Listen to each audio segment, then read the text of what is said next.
AINULINDALÄ, the music of the Ainur. There was Ero, the one, who in Arda is called Ilúvatar. And he made first the Ainur, the holy ones. They were the offspring of his thought.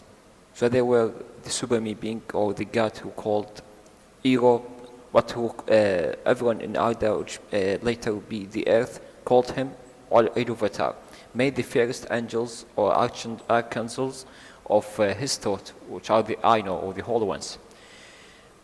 And they were with him before aught else was made, before anything else was made. And he spoke to them, propounding to them the themes of music. Propounding means giving them. And they sang before him, and he was glad. But for a long while they sang only each alone, or but a few together, while the rest hearkened. Hearken means hearing. For each comprehended only the part of mind of Ilúvatar, from which he came, and the understanding of their brethren means their brother. They grow but slowly, yet ever as they listened they came to deeper understanding and increased in unison and harmony. And it came to pass that Ilúvatar called together all the Ainur and declared to him a mighty theme, unfolding to them. Unfolding means showing to them things greater and more wonderful than he had yet revealed, and the glory of its beginning and the splendor of its end amazed the Ainur, so that they bowed before Ilúvatar and were silent. Then Ilúvatar said to them, of the theme that I have declared to you, I will now that you make in harmony together a great music, and since I have kindled you with the flame imperishable, imperishable means inextinguishable, or let's say not dimmed off, you shall show forth your powers in adorning this theme, in loving this theme, each with his own thoughts and devices, if he will. But I will sit and hearken, and be glad that through you great beauty has been wakened into song.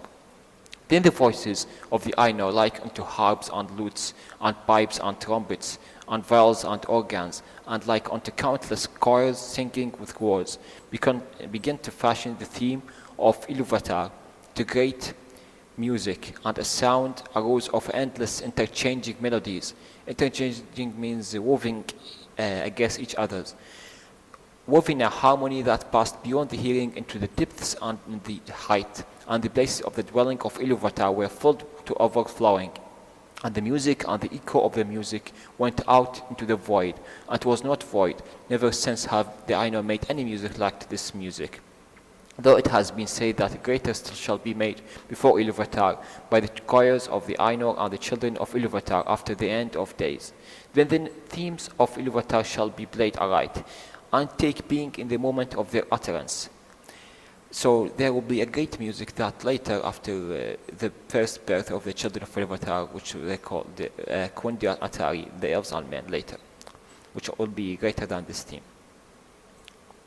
And being in the moment of their utterance, for all shall then understand fully his intent in their part, and each shall know the comprehension of each, and Ilúvatar shall give to their thoughts the secret fire, being well pleased. But now Ilúvatar sat and hearkened, and for a great while it seemed to get to him, for in the music there were no flaws.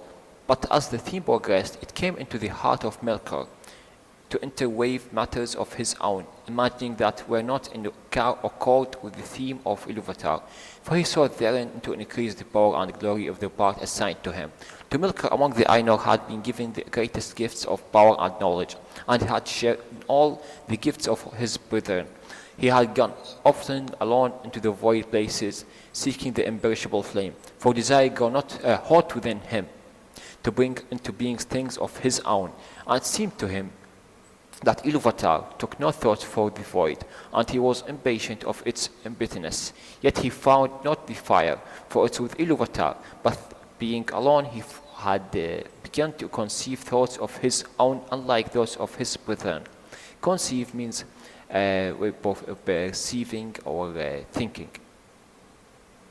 Some of those thoughts he now wove into the music, and straightway discord arose about him, and many that sang nigh him grew despondent. Great despondent means afraid or say dismayed. And discord means a lot, sculptor and this way. And many that sang nigh him grew despondent, and their thought was disturbed, and their music faltered. Faltered means failed or dimmed. But some began to attune their music to his rather than to the thoughts which they had at first. Then the discord of Mikko spread ever wider, and the melodies which had been heard before foundered in a sea of turbulent sound. Foundered means sank or sank. But Iluvatar sat and hearkened until it seemed that about his throne there was a raging storm, as of a dark waters, and that made war upon one another in an endless wraith that would not be assuaged. Assuaged means make things less intense. Then Iluvatar arose, and the Ainur perceived that he smiled, and he lifted up his left hand, and a new theme began amid the storm, like and yet unlike to the former theme, and gathered power and had a new beauty. But the discord of Mikko rose in uproar and contended with it. Contended means strife with it. And again there was a war of sound, more violent than before, until many of the Ainur were dismayed and sang no longer, and Mikko had the mastery. Then again Iluvatar arose, and the Ainur perceived that his countenance was stern. Countenance means the face expression, was stern means serious. And he lifted up his right hand, and behold, a third theme grew amid the confusion. And it was unlike the others, for it seemed at first soft and sweet, a mere rippling of gentle sounds in a delicate melodies. Rippling means form waves of water, just like. But it could not be quenched, and took to itself power and profundity. Profundity means like a deep meaning. And it seemed at last that there were two musics progressing at one time before the seat of Iluvatar, and they were utterly at variance. The one was deep and wide and beautiful, but slow and blended with an immeasurable sorrow, from which its beauty chiefly came. The other had now achieved a unity of its own, but it was loud and vain and endlessly repeated. And it had little harmony, but rather a clamorous unison, as of many trumpets playing upon a few notes. And it essayed to drown the other music by the violence of its voice, but it seemed that its most rhyme footnotes were taken by the other and woven into its own. Seemed that its rhyme was triumphant means here the won a battle, just like win of a battle, and taken by the other and woven into its own solemn pattern. In the midst of the strife, whereat the halls of Iluvatar shook, and a tremor, just like a shock here means, or just like an earthquake, or quack, I mean, ran out into the silence yet unmoved. Iluvatar rose a third time, and his face was terrible to behold. Then he raised up both his hands, and in one chord deeper than the abyss. The abyss means the limbo or the underworld. Higher than the firmament. Firmament means the heaven. Bursting as the light of the eye of Iluvatar, the music ceased. Then Iluvatar spoke, and he said, "Mighty are the Ainur, and the mightiest among them is Melkor. But that he may know, and all the Ainur, that I am Iluvatar, those things that ye have sung, I will show them forth, that you may see what you have done. And though Melkor shall see that no theme may be played that hath not its uttermost source in me, nor can any alter the music in my despite," which means that even what Melkor arises from discord or what music he uses, it's also just a source of Iluvatar himself, or from the mind of Iluvatar himself. He can't make a music outside or rather than the thought of Iluvatar, but this was by Iluvatar himself. For he that attempts that shall prove but mine instrument in the devising of things more wonderful, which he himself hath not imagined. Then the Ainur were afraid, and they did not yet comprehend the words that were said to them. And Melkor was filled with shame, of which came secret anger. But Iluvatar arose in splendor, and he went forth from the fair regions that he had made for the Ainur, and the Ainur followed him.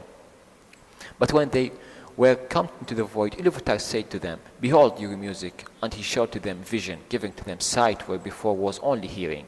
And they saw a new world made, was visible before them, and it was a globe amid the void, and it was sustained therein, but was not of it. And as they looked on, wondered, this world began to unfold its history, and seemed to them that it lived and grew.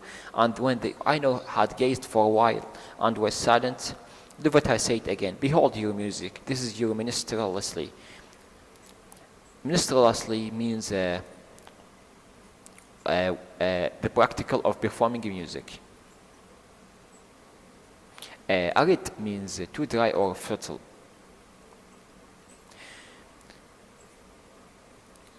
And each of you shall find contained herein, amid the design that I set before you, all those things which it may seem that he himself devised or added, and thou, Milker, will discover all the secret thoughts of thy mind, and will perceive that they are but a part of the whole and tributary to its glory. And many other things Ilúvatar spoke to the Ainur, and that time, and because of the memory of his words, and the knowledge that he each has of his music that he himself made, the Ainur know much of what was, and is to come, and few things are unseen by them, yet some things that they can't see, neither alone nor taking counsel together. For to none but himself has Ilúvatar revealed that all that he has in store, and in every age there came forth things that are new and have not foretelling.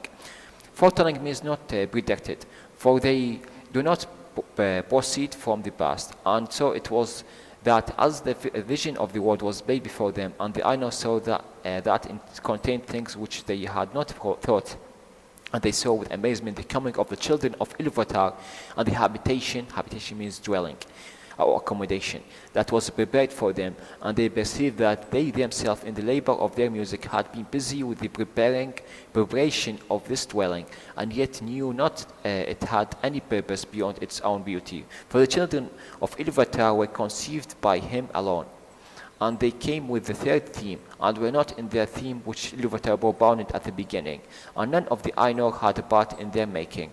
Therefore, when they beheld them, the more did they love them, being things of other than themselves, strange and free, wherein they saw the mind of Ilúvatar reflected anew, and learned yet a little more of his wisdom, which otherwise had been hidden even from the Ainur.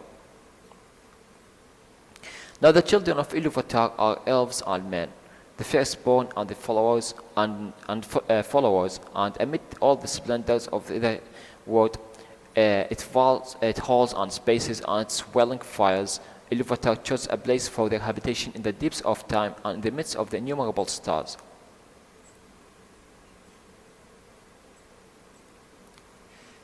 And the habitation might seem a little thing to those who consider only the majesty of the Ainur and not their terrible sharpness, as who shall take the whole field of Arda for the foundation of a pillar,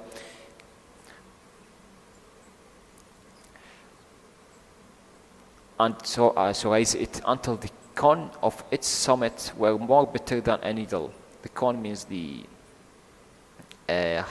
upper part or the climax of the pillar of the summit, were more bitter than a needle, or who consider only the immeasurable vastness of the world, which still vastness means the spaces, which still the Ainur are shaping, are not, and the minute precision to which they shape all things therein. But when the Ainur had beheld the habitation in a vision, and had seen the children of Ilúvatar arise therein, then many of the most mighty among them bent all their thought and their desire towards the blaze. And of those Milka was the chief, even as he was in the beginning the greatest of the Ainur who took part in the music.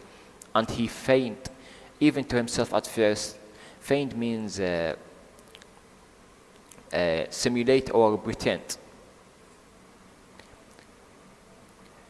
Even to himself at first, that he desired to go there and order all things for the good of the children of Ilúvatar, controlling the turmoils of the heat and the cold that had come to pass through him. But he desired rather to subdue to his will both elves and men, envying the gift. Envying means being jealous or jealous.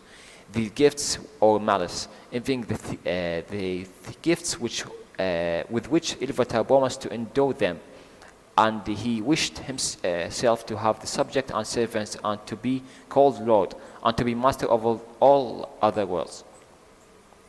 But the other Ainur looked upon this habitation set within the vast spaces of the world, which the elves call Arda, the earth, and their hearts rejoiced in light, and their eyes, beholding many colors, were filled with gladness. But because of the roaring of the sea, they felt a great unquiet, And they observed the winds and the air, and the matters of which Arda was made, of iron and stone and silver and gold and many substances. But of all these water they made, they most greatly praised. And it said by the Eldar that in water there lives yet the echo of the music of the Ainur, more than in any substance else in this earth.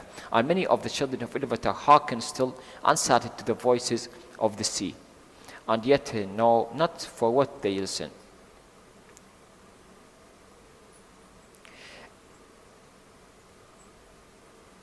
Unsated means unsatisfied.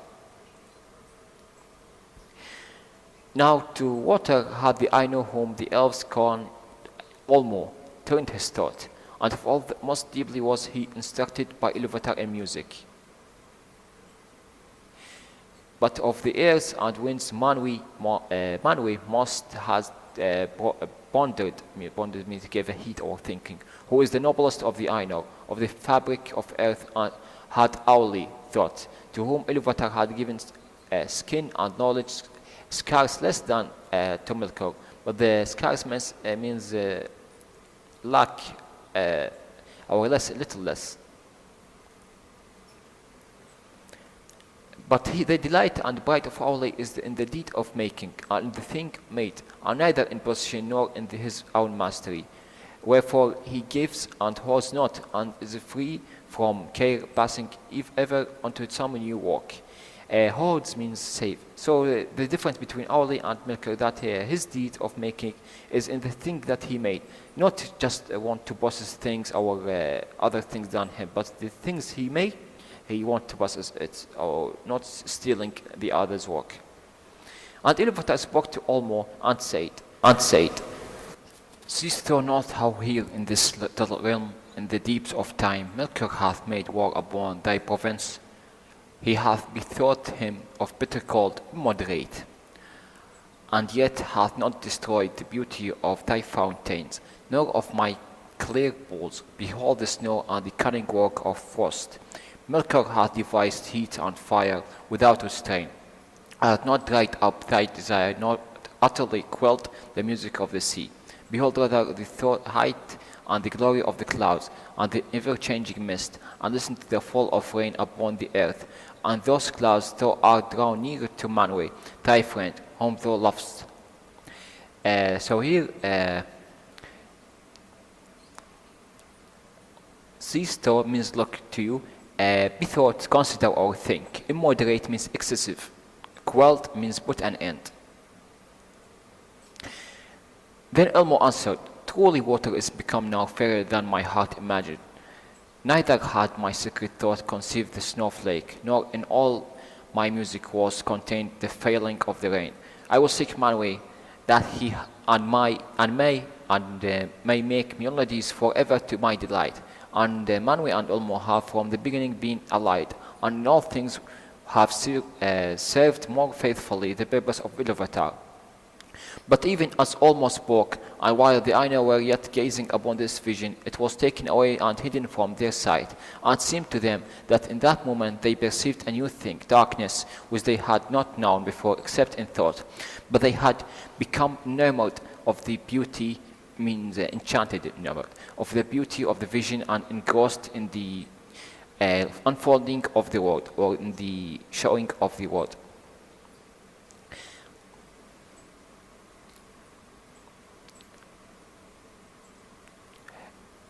Which came there to being, and their minds were filled with it, for the history was incomplete, and the circles of the time not full wrought, when the vision was taken away. And some have said that the vision ceased ere the fulfillment, ere means before, fulfillment of the dominion of men and the fading of the firstborn. Wherefore, though the music is over all, the Valar have not seen as with sight the later age or the ending of the world. The Valar are those of the greatest Ainur, called the Valar, just like Olmo, Melkor, and Auli, and Manwë. So the music ceased. So they didn't see the whole or the end of the days. They just saw the part of the fading of the Eldar or the elves from the Middle Earth later, and the dominion of man in this region, and they didn't know predict the end of the days. Then there was unrest among the Ainur, But Iluvatar called to them and said, I know that the desire of your minds, that where what you have seen should verily be, means truly be, not only in your thought, but even as yourselves are. And yet other therefore I say, Aya means the universe, let these things be, and I will send forth into the void the flame imperishable, and shall be at your heart of the world, at the heart of the world, and the world shall be, and those of you that will make go down into it, and suddenly the Ainur saw afar off a light, as it were a cloud with a living heart of flame. And they knew that this was no vision only, but that Iluvatar had made a new thing, Ea, the word that is. This came to pass that of the Ainur some abode still with Iluvatar beyond the confines of the world, but others, and among them many of the greatest and most fair, took the leave of Iluvatar and descended into it. But this condition Iluvatar made, or its necessity of their love, and thereby should be thenceforth be contained and bound in the world, to be within it forever until it's complete, so that they are its life and it theirs. And therefore they were named the Vala, the bowl of the world. So some of the Ainur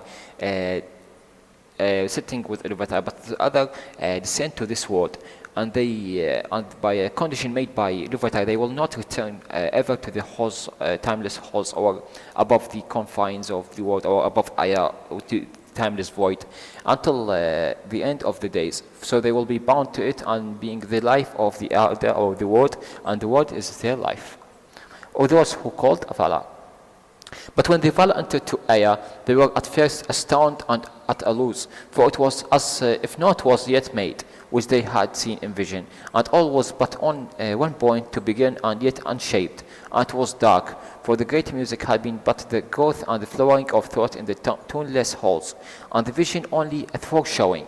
But now they had entered in the beginning of time, and the Vala perceived that the world had been but foreshadowed and foresung, and they must achieve it. So began their great labor in waste unmeasured and unexplored, and ages uncounted and forgotten, unto the deeps of time. In the midst of the vast halls of Aya, they came to be that hour and that place where was made the habitation of the children of Iluvatar. So at first they thought, when they entered the world, they thought it's complete, but they just found that it's a void and just a single point of the earth, and they start shaping the world and making things of it, and begin their greatest craft to begin the fulfillment of the children of Iluvatar. This work, the chief part was taken by Manwë and Auli and Olmo, but Melkor too was there from the first, and he meddled in all that was done. Meddled means parasite, or being gazed along in their work was done. Think it if he might to his own desire and purposes, and he kindled great fires when therefore earth was yet young and full of flame. Melkor coveted it, means yearning to it, or love it, and he said to the other Vala, this shall be my own kingdom, and I name it into myself. But Manwë was the brother of Melkor in the mind of Iluvatar, and he was the chief instrument of the second theme that Iluvatar harassed against the discord of Melkor. And he called unto himself many spirits, both greater and less, and they came down into the fields of Arda, and I did mine way, lest Melkor should hinder the fulfillment of the labor forever. The earth should wither ere it flowered, and Manwë said unto Melkor, this kingdom thou shalt not take for thine own wrongfully, for many others have labored here do less than you, or means no less than you, and than thou. And there was strife between Melkor and the other Valar, and for that time Melkor withdrew and departed to other regions and did there what he would, but he did not put the desire of the kingdom of Arda from his heart. Now the Valar took themselves shape and hue, and because of they were drawn into the world by love of the children of Iluvatar, for whom they hoped, they took shape after the manner which they had beheld in the vision of Iluvatar, save only in majesty and splendor. Moreover, their shape comes of their knowledge and of the visible world, other than of the world itself, and they need not it not. So they took the shape of what they have seen in the shaping, or doing the music when Iluvatar showed to them. So they just memorized this shaping and this raiment and giving shape to them. Their shape comes of their knowledge of the visible world rather than of the world itself, and they need it not, save only as we use raiment, and yet we may be naked, and suffer no loss of our being. Therefore the Valar may walk, if they will, unclad, and even then even the Eldar cannot clearly perceive them, though they are be present. But when they desire to clothe themselves, the Valar took upon them forms, some as of a male and some of as a female, for the difference of the timber.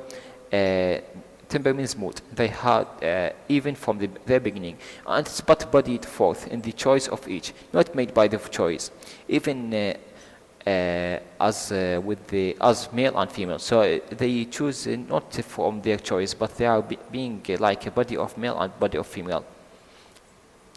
May be shown by the raiment, but it's not made thereby. But the shapes wherein the great ones array themselves are not at all times like to the shapes of the kings and queens of the children of Al-Attar. For at times they made clothe themselves in their own thought, made visible in forms of majesty and dread. And the Valar drew into them many companions, some less, some well nigh as great as themselves, and they labored together in the ordering of the earth and the curbing of its tumults. Curbing here means restraint.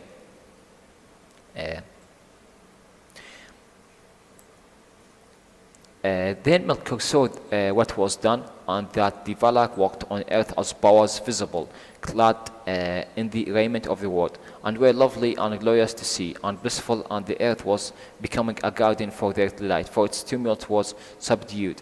His envy grew then the greater with him, and he also took visible form. But because of his mood and the malice that burnt him in him, malice means the evil or the villain in him, that form was dark and terrible, and he descended upon Arda in power and majesty greater than any other of the Valar, as a mountain that wades in the sea. And wades means just like a swim, but floating on the sea. And it has its head above the clouds, and it is clad in ice and crowned with smoke and fire. And the light of the eyes of Melkor was like a flame that withers with the heat and bursts with a deadly cold. Thus began the first battle of the Valar with Melkor for the dominion of Arda, and of those tumults the elves knew not but a little. For what has been declared is come from the Valar themselves, with whom the Eldalir spoke in the land of Valinor, and by whom they were instructed. But little will the Valar ever tell of the wars before the coming of the elves. Yet it's told among the Eldar that the Valar endeavored ever, in despite of Melkor, to rule the earth and to bear it for the coming of the firstborn. And they built lands, and Melkor destroyed them. Valleys they built, and Melkor raised them up. Mountains they carved, and Melkor threw them down. Seas they hollowed, and Melkor spilled them. And naught might have peace or come to lasting growth. For as surely as the Valar began a labor, so would Melkor undo it or corrupt it. And yet their labor was not all in vain, and there were nowhere and in no works was their will and purpose wholly fulfilled. And all things were in hue and shape other than the Valar had at first intended. Slowly, nonetheless, the earth was fashioned and made firm, and thus was the habitation of the children of Al-Attar established at the last in the deeps of time, and amidst the innumerable stars. So this is the end of this chapter.